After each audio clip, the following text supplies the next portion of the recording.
Hi, I'm Wendy Brookman from NACCHO, and I'm in Canberra this evening at Parliament House to discuss the budget that's just been released.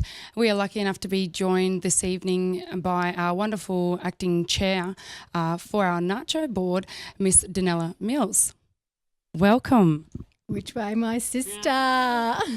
The budget. All about the budget. Can you tell me what your thoughts are on the budget that's just been released and how it's going to affect our people? Okay. Look, the Treasurer's, starting position was all around surplus. We've achieved a surplus. Next year we'll achieve a surplus. Year after year, more and more surplus. What I would say to government is, if we are in a surplus, why are they not addressing the most vulnerable people in our communities, which are Aboriginal and Torres Strait Islander people? So I welcome, the minimal announcements that have come into our sector, but I really am saying to government, how can you speak on one hand about a surplus when you're not willing to address unmet need in our communities? Discussing the budget this evening with a number of people, we get a feel of I guess the disappointment. There's a lot of bittersweet. We've got money in some areas and in some areas, completely nothing. It's like it's been completely missed. With the budget that we've been given, is there any new funding? I heard we've spoken about housing and things like that, but is there actually any new funding that we've been given? Look, NACCHO, what we did was we were really clear in articulating our 5 priorities. So we had 5 clear priorities that when we went with our members, they were the areas of need that our members saw. Yeah. So we called to government for increased base funding into Aboriginal community-controlled health services. We also called to government to increase funds for capital works and infrastructure. And capital works, we need to be able to increase our clinics, to be able to address access, to be able to provide more services to our people on the ground. That was ignored. We also called for improvement towards housing for our mob.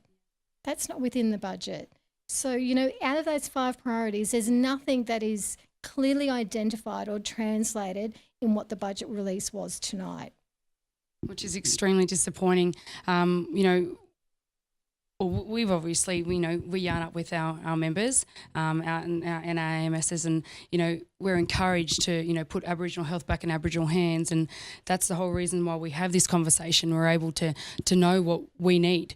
I guess it is disappointing that they weren't addressed. Now, with the funding that was given, was it ever discussed with NACCHO, or was there any input that NACCHO had with the budget release that was given? With all organisations, we have a due date. So we submitted our pre-budget submission on date. The positive influence or positive remarks we received from Minister Hunt was, fantastic, NACCHO, you got your submission in on time. After that point, there was no conversation in unpacking our priorities. So what we found tonight is just, really surprising. But, there is hope. The 15 million that's been earmarked to start to address, youth suicide, that is a really welcomed response. I don't have any real understanding of how that's going to be delivered on the ground, but my hope is that government see that money must come through our ARCHOs to deliver in our communities, because our ARCHOs trust us. So in the budget they've released support and funding for suicide, which obviously we both know how impacting it is in our community. We only sort of have to look at the last 6 to 12 months of those shattering newses of suicides with many of our young youth. Can you tell us a little bit more about what they've said in the budget about what they're giving us for suicide?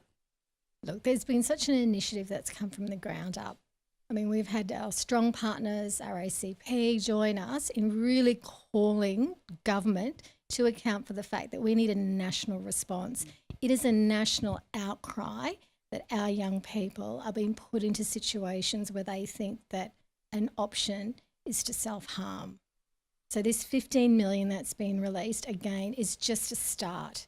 It is not going to address or allow our people to develop and implement programs that are best suited in the given communities. Yeah, look, I absolutely, I agree with you in the fact that yes, it won't fix the issue that we've got, but at least we've got a start. Knowing that the money will hopefully feed through to our AMSs and we can deliver the programs to our people. As you mentioned, they trust us. You know, when you're working in community, those programs need to come from community. Because actually, we don't get to clock off from being black at 5 o'clock. We have expectations of our communities to deliver holistic care. And so, you know, as NACCHO, we have to make sure that those priorities, that the voices of our membership get here to the Parliament. You know, and a part of that is about capital works and infrastructure. It's about housing, and it certainly is about the overrepresentation of our children and youth and out-of-home care and detention. You know, and then we move into the mental health space. So there's a whole broad range of issues that our people need us to push for to make sure that funding is appropriate. And it, everything that you've just mentioned then falls into, you know, what we've been discussing about closing the gap. And, you know, we had only just discussed not long ago about the fact that our gap isn't closing. And then we look at the budget tonight and all those factors, especially those top 5 that NACCHO brought to the attention, aren't being addressed.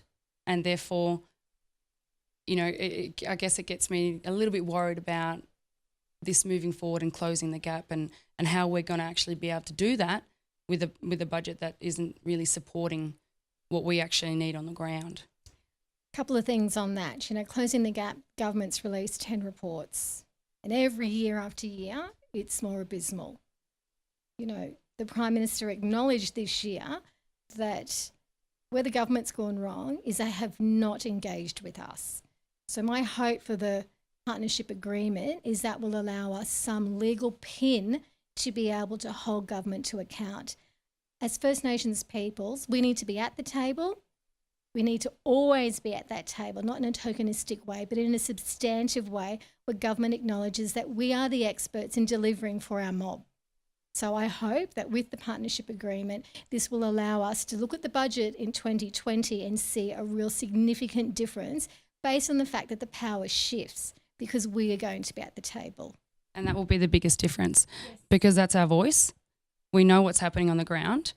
We've pushed so hard with, you know, putting Aboriginal health back in Aboriginal hands. We've pushed so much more on things being more, you know, sustainable within our AMSs. We've got more programs running. It shows that our programs work when we take hold of it ourselves. And getting that voice, like you said, on the table, I think that's going to be a massive shift. Yes, because it will be a genuine partnership. It means that there will be a level of equality at the table. And, you know, for the past 60 years, we haven't seen that. We've seen it in token ways and we've seen it in verbatim, but actually something that actually pins us into an agreement means we can hold government to account and they can hold us to account. Perfect. That's all we're asking for, really, isn't it? Absolutely, yeah. Absolutely. Thank you so much for giving us some time. I know that you're very, very busy. You've taken on this role with the Deputy Chair of NACCHO and we think you're doing an amazing job.